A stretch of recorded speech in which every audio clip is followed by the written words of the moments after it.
Halo, selamat datang kembali di sesi pembahasan kita. Hari ini kita bakal ngobrolin sesuatu yang dekat banget sama kita sehari-hari, tapi mungkin jarang kepikiran dalam-dalam ya. Aluminium. Iya, logam perak keabu-abuan yang ringan itu.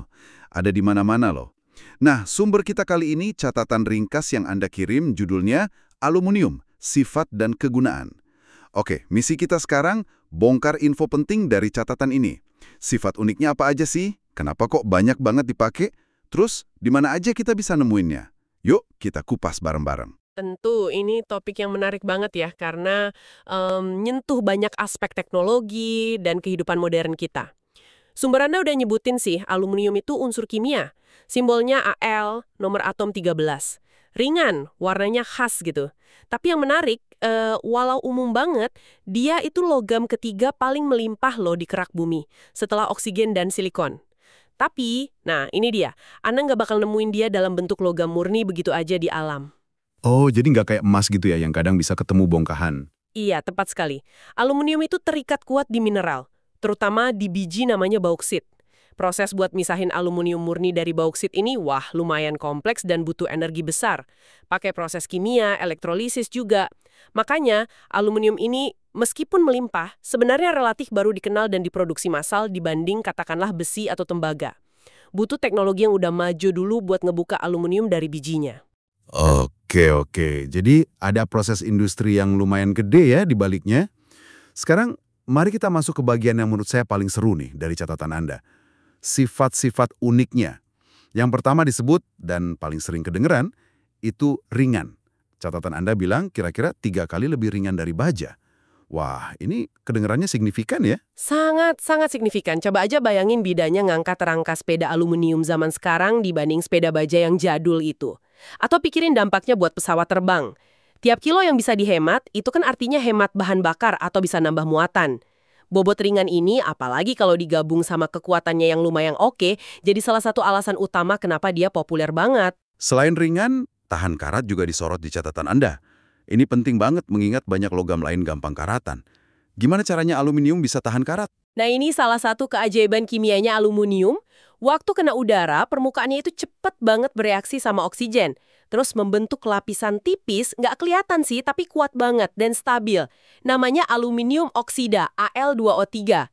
Lapisan ini kayak pelindung alami gitu. Dia nutupin logam di bawahnya biar nggak kena oksigen atau air lagi. Makanya kusen jendela aluminium atau kaleng minuman bisa tahan bertahun-tahun kena cuaca tanpa karatan parah kayak besi. Oh, jadi dia kayak punya pelindung otomatis gitu ya? Menarik. Lapisan ini benar-benar nggak bisa ditembus gitu. Ada kondisi di mana aluminium bisa korosi juga nggak? Lapisan oksidanya ini efektif banget di kondisi normal. Tapi ya dia bisa rusak juga kalau lingkungannya ekstrim. Misalnya asam kuat atau basa kuat. Atau kalau terus-terusan kena garam kayak di pantai atau bahan kimia industri tertentu. Bisa sih korosi, tapi biasanya lebih lambat dari besi. Tapi buat kebanyakan penggunaan sehari-hari, perlindungan alaminya ini udah luar biasa kok. Oke, masuk akal. Sifat berikutnya di catatan Anda ini nih, kombinasi kekuatan dan kelenturan. Kedengarannya idaman banget. Kuat, tapi gampang dibentuk. Betul, ini kombinasi yang berharga banget. Aluminium murni sebetulnya lumayan lunak, tapi dia bisa dicampur sedikit sama elemen lain, kayak tembaga, silikon, magnesium, jadinya alloy atau paduan logam. Nah, paduannya ini bisa jauh lebih kuat, bahkan nyaingin beberapa jenis baja, tapi tetap ringan. Di sisi lain, dia punya ductility atau kelenturan yang bagus. Kelenturan ini maksudnya gimana secara praktis? Artinya, dia bisa ditarik jadi kawat tipis atau ditekan jadi lembaran tipis banget kayak aluminium foil yang kita tahu, itu tanpa gampang patah atau retak. Sifat ini juga yang bikin aluminium bisa diekstrusi. Ekstrusi, wah istilah baru nih buat saya. Apa itu? Ekstrusi itu gini, proses di mana bongkahan aluminium panas gitu didorong lewat cetakan dengan bentuk penampang tertentu. Bayangin aja kayak ngeluarin pasta gigi dari tubenya. Tapi ini logam panas. Dan cetakannya bisa bentuk profil yang kompleks. Proses ini yang ngasilin kusen jendela, rangka-rangka, atau komponen dengan profil rumit yang sering kita lihat di konstruksi atau industri. Kemampuan diekstrusi ini ngebuka banyak banget kemungkinan desain. Ah, jadi gitu toh cara bikin profil aluminium yang bentuknya macam-macam. Paham. Catatan Anda juga nyebutin soal konduktor listrik dan panas. Ini yang jelasin kenapa dipakai di kabel sama alat masak kan ya? Bener banget. Buat konduktivitas listrik, aluminium emang nggak sebagus tembaga kalau volumenya sama. Cuma sekitar 60%-nya aja. Tapi, karena aluminium jauh lebih ringan, kalau ditimbangnya sama, aluminium justru bisa nganterin listrik 2 kali lebih banyak dari tembaga. Makanya, aluminium sering jadi pilihan utama buat kabel transmisi listrik tegangan tinggi.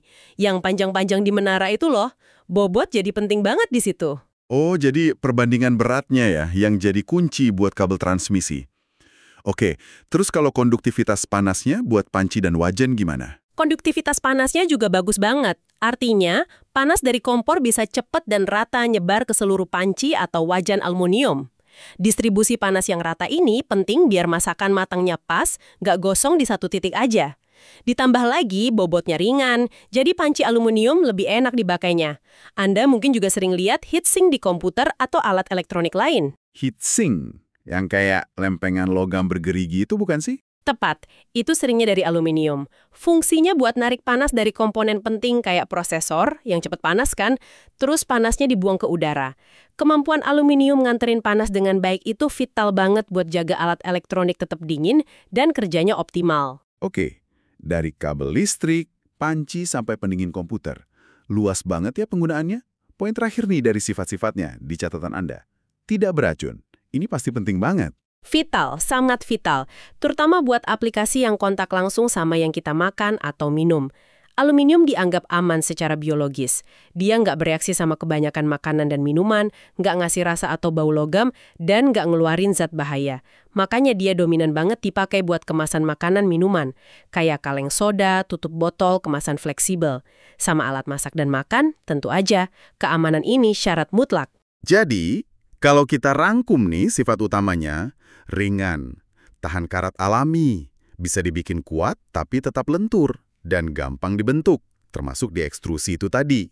Konduktor panas dan listrik yang baik, apalagi kalau perberat buat listrik. Dan aman alias nggak beracun. Begitu ya kira-kira? Persis. Dan yang bikin dia spesial banget itu kombinasi dari semua sifat ini dalam satu material. Jarang loh ada material yang nawarin sebanyak itu keunggulan sekaligus. Ringan, tapi bisa kuat. Tahan lama karena anti karat. Gampang dibentuk jadi apa aja, nganterin energi dengan baik, plus aman dipakai. Fleksibilitas ini yang bikin dia nyebar kemana-mana di hidup kita. Nah, mari kita lihat lebih nyata lagi nih. Di mana aja sih aluminium ini sembunyi di sekitar kita?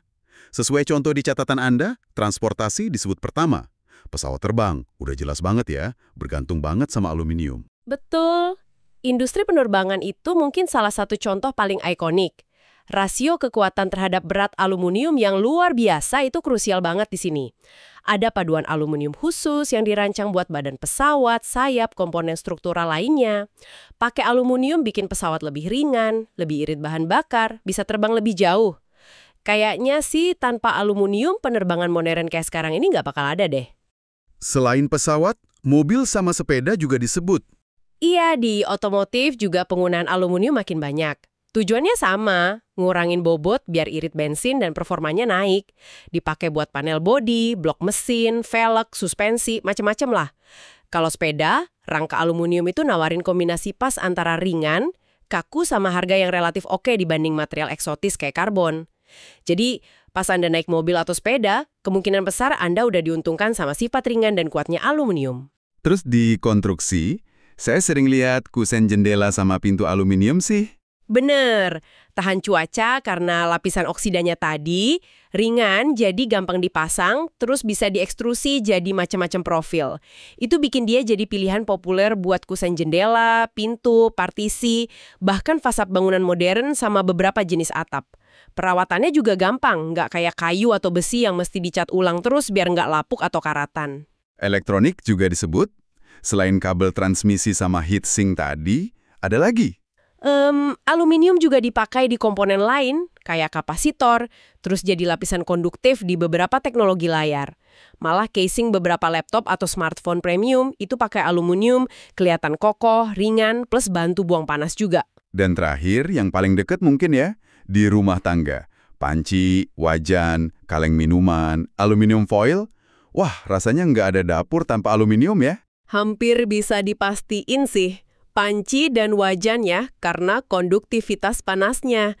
Kaleng minuman karena ringan, tahan karat, nggak beracun, terus jadi penghalang yang bagus buat cahaya, udara, kontaminasi, jadi minumannya awet seger.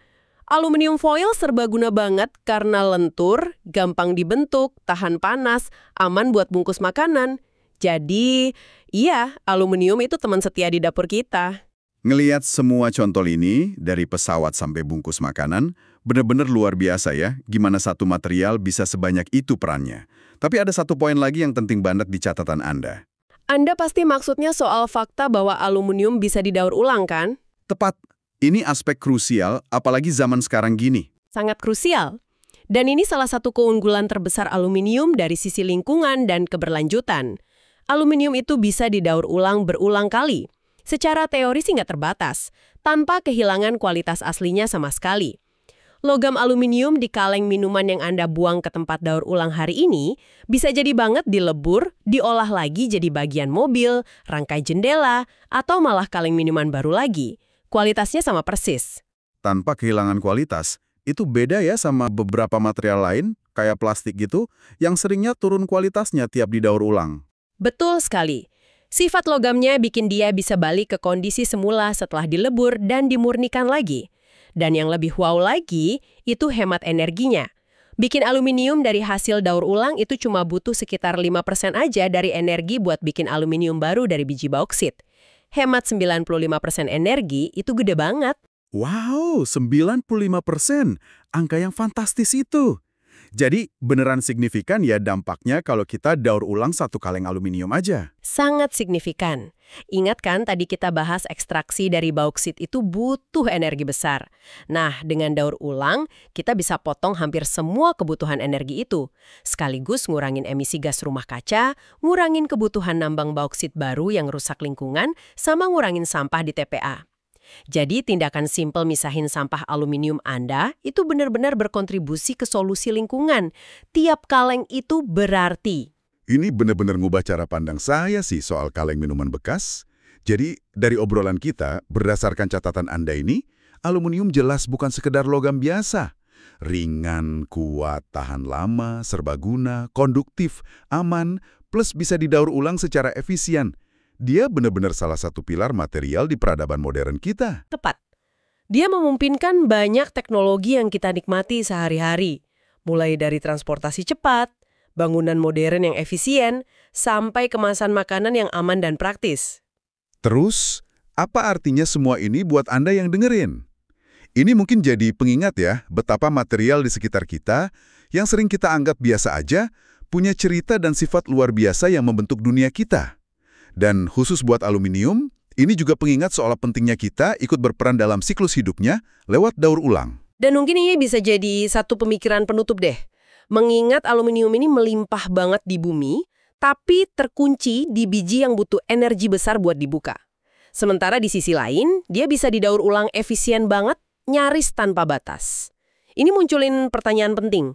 Gimana caranya kita bisa maksimalkan potensi daur ulang aluminium ini secara global? Tantangan apa sih yang masih ada buat mastiin tiap kaleng, tiap komponen aluminium bekas bisa balik lagi ke siklus produksi?